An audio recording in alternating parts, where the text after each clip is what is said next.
Hey folks, so today I wanted to talk about how moments are the eternities. So in this video, I'm going to talk more about the nature of the Demiurge, the being, entity, force that predominates this entire universe and runs this cosmos, and is the source of impositional time and impositional force as we experience every day of our lives in this existence. So, from the formalist Gnostic perspective, we recognize that this universe operates on the principle of force, of impositional force. So if you take everything in terms of how stuff operates here, down to the root core principle of how things are going on, it's the force principle that is at work. And you'll notice that there is in fact no actual present in this temporal universe. There is only past and future and the illusion of the present, the delusion of the present. There is no present moment here in this universe. There is only the past moving into the future continually. So even if you're trying to sit silently in meditation,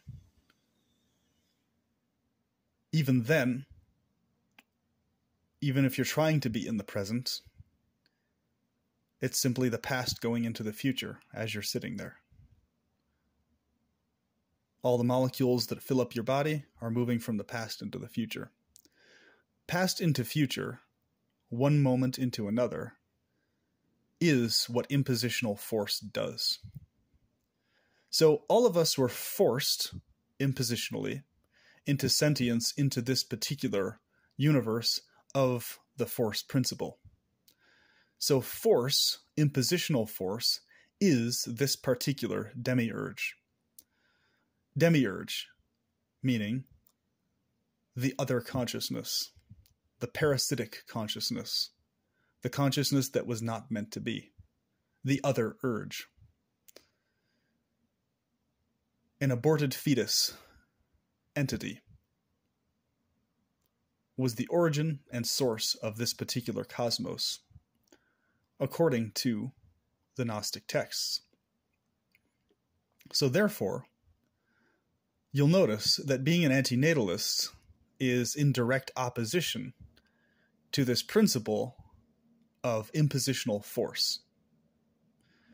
It's the first step, and it's the first act that puts one back on the way to reattaining the various paradise states beyond this cosmos. Making a solid stance to not contribute any further to impositional force being carried on into other sentiences is the first step, and everything else follows that. So, I want you all to watch a specific music video. It's highly symbolic and highly encoded regarding this topic that we're talking about. Now, whether the encoding or the symbolism in this video was intentional or not is yet to be determined. The video is called Sledgehammer by Peter Gabriel. This music video, the images in it, the lyrics, the theme, is literally the encoding of the nature of this particular demiurge. I'll be anything you need. I'm your sledgehammer. What is a sledgehammer? A sledgehammer is the tool, the object, the symbol, the physical manifestation of the impositional force principle, the crushing principle. When people say they're depressed, what do they mean? Compressed, crushed. Depressed means they feel crushed internally, smashed, crunched, right? They do not feel stretched, loose, free. They feel crushed, right? That's what depression means. And it's no wonder. The force behind this cosmos, the being level entity, according to the Gnostic view, is the force principle directly, is impositional force directly. That is the entity we're dealing with, that we're up against. So impositional force can only ever be contained and directed in specific ways. Impositional force directly can never actually be eliminated from existence. It can simply be contained eternally so. So if you watch this music video called Sledgehammer by Peter Gabriel, pay attention to every single phase of the entire music video. Pay attention to all the symbols, all the different forms that this entity, that this force, that this being takes to cater to the various sentient types that manifest and exist in the world, from plants to aquatics to animals to humans, right?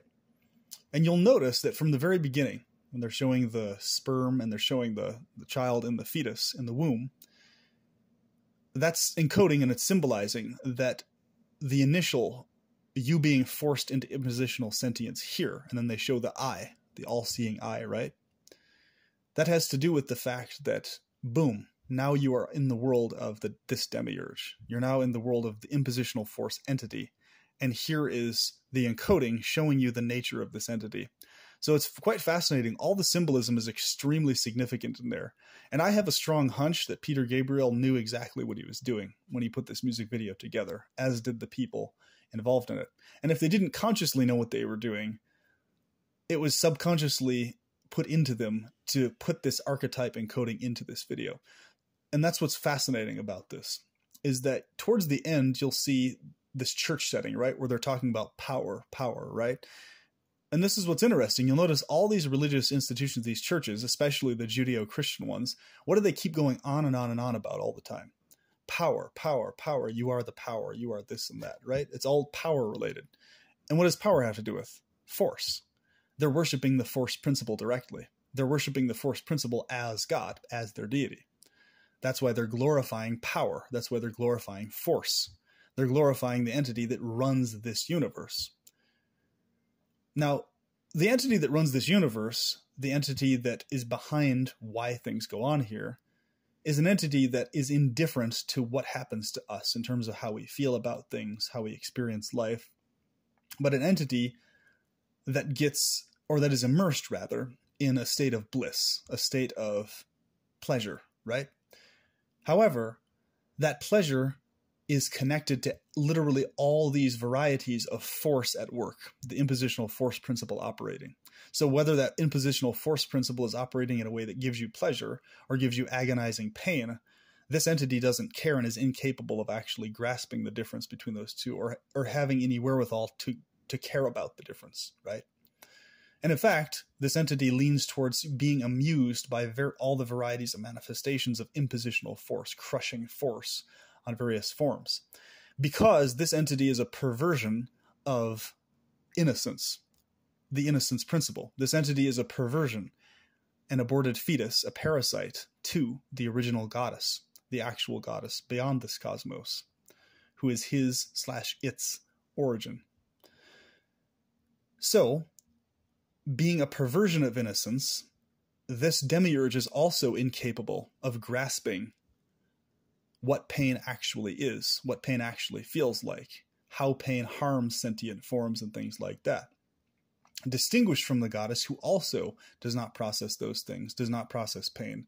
The problem with this particular demiurge is that not only does the demiurge not process that, the demiurge is getting pleasure from seeing all and observing and experiencing all the manifestation and all the varieties of impositional force crushing itself in cycles and circles, right? So the serpent eating its tail symbol is the impositional force crushing itself, crushing its own form, remanifesting its own form. And notice in the music video how there's sledgehammers taken to the very face of this demiurge entity, crushing its own form. So this entity gets amusement out of crushing its own form and all the forms that are parts of itself. So people wonder, well, why is time dominating this world? Why is it that, we're all forced, past and into the future? Time's always flying by. We're never able to actually really ever be in the moment the way we desire to be. But that's what we long for, isn't it? We long for being in the moment. It's because the moment, the actual present, is a reality completely beyond this cosmos entirely. The moments themselves, the pleasurable moments that we desire to hone in on and repeat and repeatedly experience in our consciousness and our existence here, those moments themselves are the samples of paradise. The pleasurable moments are the nature of the deeper reality beyond the impositional force reality, which are able to be experienced as you desire and how you desire for as, quote unquote, long as you desire. So what's the closest thing to something that's eternal in this world? A stationary form. The exact same form that remains that exact form throughout the ages, throughout the centuries, right? A statue, a picture. Now, stationary form, in terms of beautiful stationary form, so let's say the form of a beautiful female, right? Focusing on and meditating on stationary form and the beauty of stationary form is a very good, healthy exercise to do, and appreciation of stationary form, of stationary beautiful form, right? Because this is an exercise that assists you in being able to distinguish the nature of actual paradise from the nature of impositional reality. Impositional reality, things are always constantly changing at every moment, nonstop, continually, right? And what you're desiring, really, is to have and be able to re-access those pleasurable moments that you've experienced as often and whenever you want on repeat forever, right? So let's say the most intimate, romantic, wonderful moment you had with your lover, right? Or your partner, you want to be able to forever, as you desire, re-access that moment going forward, right? And not be permanently denied or without that. In fact, you're still reliving that moment in your memories as you go throughout life, right? And you're still cherishing that and longing for moments like that are similar to that, right? So this is so important to understand. Gnosis, to know, means to know the nature specifically of this universe and how and why things are operating here. And if you understand that this impositional force entity principle is the source of this particular universe that we're in, and why this particular universe operates this way, past into future continually, which is simply a variation of the force principle. So every technology, you'll notice, that's benevolent to us, that's pleasurable to us, that's helpful to us, is this force principle being contained in either pipes, tubes, cords, systems, right? Energy being contained and directed, force being contained and directed. So the goal, therefore, is, since this impositional force principle is an eternal entity, an eternal thing, an eternal principle that exists, the method of overcoming this demiurge is to contain this particular demiurge, to contain the impositional force principle completely. So ultimately, the goal is to, at the very end of it, completely and fully, entirely contain the impositional force principle in moments, which are the eternities, moments that you desire, and also to ensure that the impositional force principle is never let loose to simply go about doing whatever it's going to do. That every aspect of the impositional force principle is contained within very specific, benevolent, pleasurable parameters. This is how a paradise state will manifest on Earth, and this is exactly how sentiences that exist here will be able to re-access the deeper reality beyond impositional force reality, because they will be able to start actually experiencing the present, which is a reality beyond past and future. There is no present in this reality, but the present, the moment that you desire to experience on repeat, as often as you desire to experience that moment on repeat, the most pleasurable moment or moments, that is your sample of eternity. That's your sample of paradise in this world. So the more you hone in on those pleasurable moments, the more you actually tap into your direct experience of paradise and the nature thereof, which drives and is driven according to your desire, your pleasurable desire, and your pleasurable desire extended to other sentiences. So the goal with these technologies, so the perfection of virtual reality will be honing in on this principle right here that we're talking about. And the faster people understand that this principle is exactly what we're dealing with, that's what this universe is and this operates, then they'll understand, well, the way to actually overcome, quote unquote, this thing, it's not, you can't resist force with force, because you're literally using the mechanism of this thing that runs this cosmos to try and defeat it. So in other words, you're just using its operating system. So in other videos, when I talk about, I'm going to force people into pleasure and stuff, what I mean by that is I'm obviously being sarcastic. I don't mean I'm going to lock people up to machines or whatever and like, okay, you're going to experience pleasure whether you like it or not. No. People are just going to voluntarily seek the pleasure themselves naturally. There's no force needed in any of it. It's going to be of their volition, their own volition, right? I just say that sarcastically as a joke, that I'm going to force people, obviously, right? Anybody who has common sense can understand that. It's, if you listen to my videos, I'm obviously not the kind of person who would do that to people, right? So that being the case, because people might have mentioned that, oh, but you talked about forcing people into pleasure. That's mostly me being sarcastic and joking. So keep that in mind, right? I am very serious about providing people with access to pleasure and these paradise experiences, but not like locking them down and forcing them to have to experience it, right? Necessarily.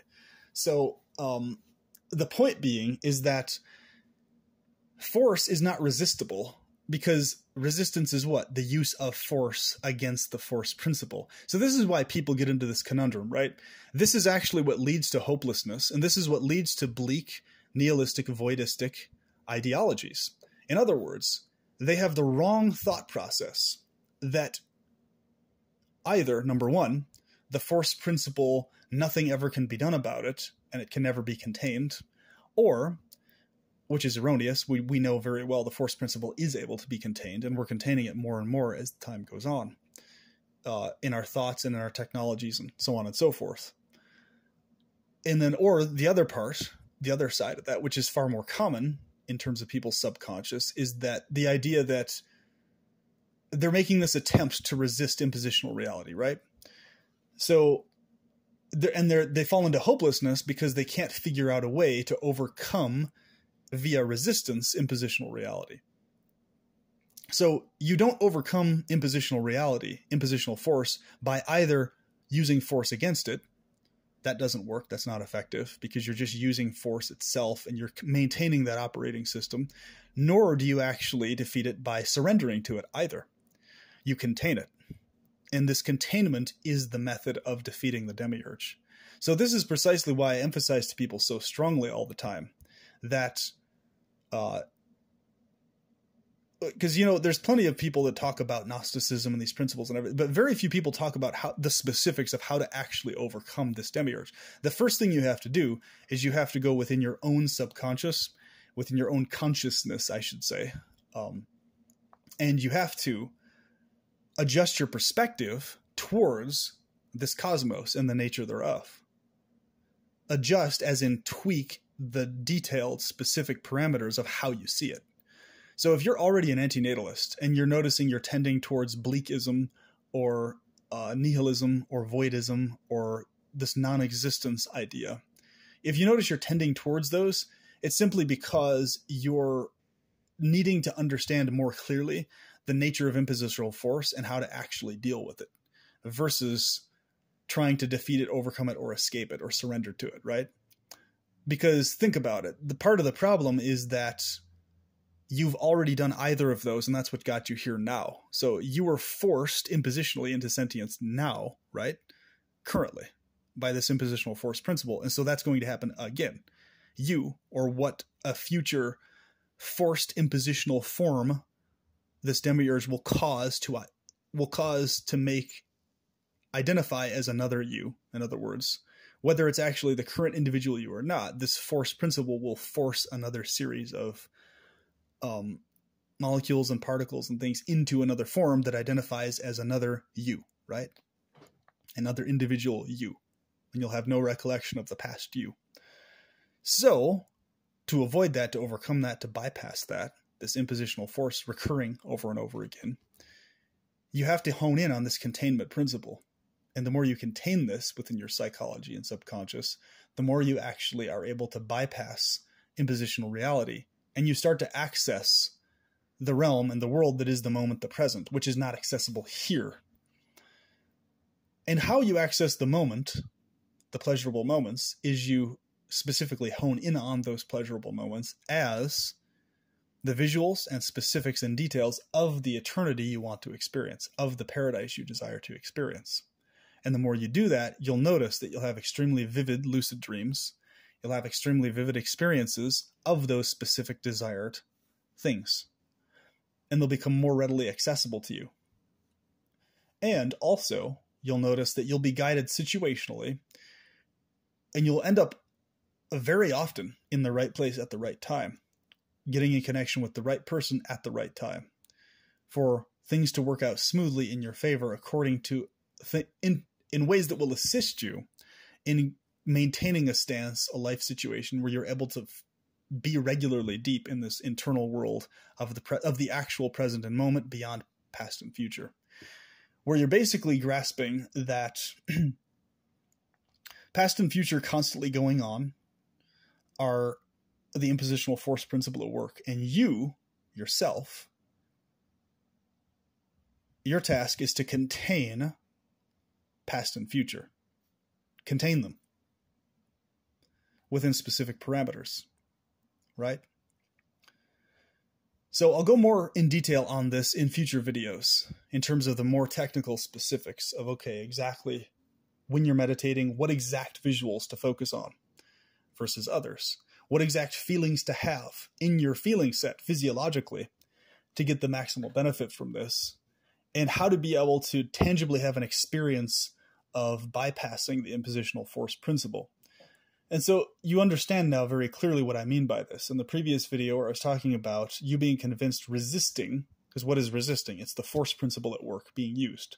So yes, I'll talk about resisting in various ways and overcoming, bypassing, and all this other type of stuff. But these are just language conventions. So please understand that. When we're saying bypassing or overcoming or resisting in these contexts of, quote unquote, overcoming impositional force, we're referring to a thing that's not really use of the force principle. We're referring to a different principle at work, in other words. So what principle you're coming in contact with is the principle of the goddess herself, accommodativeness, right? Accommodation. So the origin, the source, and also the containment principle of force is accommodativeness directly, right? Accommodativeness is delicateness, softness, the opposite of imposition, right? And isn't it fascinating how all of our language in this world operates on the language itself is force language. So when you're talking about something in logic and reason and science, isn't it interesting how all of it is tied into this force principle, discussing the force principle, how force works with other forces and things like that. So the accommodator, the containment. So a very rough equivalent of the containment principle visually would be like a black hole, right?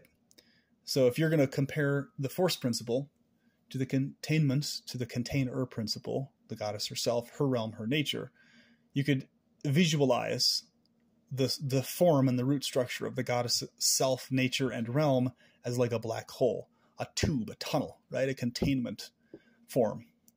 Whereas, and this is an extremely overly basic form of the goddess, obviously. This is by no means the form you really necessarily should focus on, because her form involves far more detailed specifics of many varieties other than just holes and tubes. But to keep it simple, the tube shape, the tube structure, basically more or less the black hole shape and structure, is a very rough equivalent visually in this world of the containment principle, right? Distinguished from the force principle, which is visualized in this world in the form of what? The sledgehammer, the battering ram, right? That's basically the symbol, the form, the visual that gives you the symbolic understanding of the nature of what the Demiurge is, right? So, and people may ask, well, aren't you just personifying these different forces of the universe and creating a narrative that this is a goddess and god? No, we're not actually personifying them. It's actually the other way around. And that's another thing I'm going to talk about in an upcoming video, why evolution specifically happened the way it did in regards to why we specifically, this form, we're the form that became the intelligent life form over and above the other animal forms. Why specifically we are the ones able to process and contemplate the nature of this universe, the nature of the Demiurge, impositional force, to use science, tools, and everything else. In fact, what distinguishes us from all the animals more than anything else? Pay very close attention to this. The main thing that distinguishes us is we're able to be precise and specific, far beyond any animal is, in terms of our exactingness in thought and behavior, with our hands, with our tools. It's our precision, it's our specificity, and it's our containment of force that distinguish us from the animal forms. This is why we feel this connection, this intuition, this deeper longing beyond what animals simply feel, in the sense of we're able to access this deeper reality, this deeper world with the goddess due to these factors, because our form, we're getting to the point where it's inevitable that we're either going to bypass impositional force, the Demiurge as a team, or we're going to be completely sledgehammered by impositional force. Or I should say most beings most of the time are, who don't get this, who aren't able to bypass this principle in their thought, in their feelings, etc. So either one of the two things is going to happen. We're going to end up with a paradise on Earth where people are bypassing the impositional force principle, transferring their sentience from this realm to the actual eternal moments and eternal presence beyond past and future. Or we're going to be completely sledgehammered. Nuclear war, AI gone awry, etc. One or the other. And this is as a collective whole. You can individually bypass or quote-unquote escape this impositional reality by a very specific technical means. And this is part of it, what we're talking about right now. But there's, of course, a lot more to it in terms of this has to be a regular ongoing process and activity in your thoughts, in your feelings, in your behavior. And you got to be contributing to benevolence and specificity and all of that type of stuff, because all the molecules that physiologically make your form currently, when you have a particular physiological feeling set, right, that affects how your sentience, your brain, registers the nature of this reality. And it affects how your physiology responds to the nature of this reality also. So there's a deep significance to that in terms of the state that you, or what will be classified as you, will be in post this particular constantly changing state, right?